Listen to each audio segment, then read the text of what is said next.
the Indian media also said that Dr. Zakir Naik advocates death penalty for homosexuals.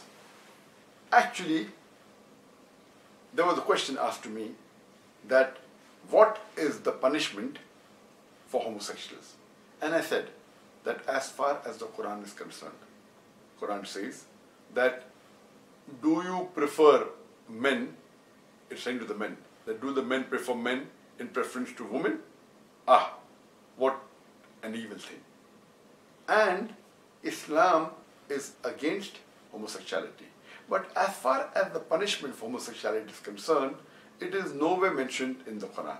What I said in my talk, that if you read the Bible says in several places that the penalty for homosexuals is death.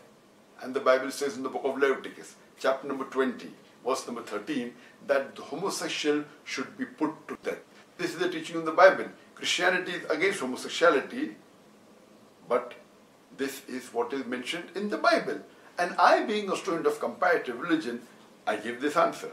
The punishment for homosexuality is not mentioned in the Quran, it is mentioned in the authentic hadith, the sayings of Prophet Muhammad, peace be upon him.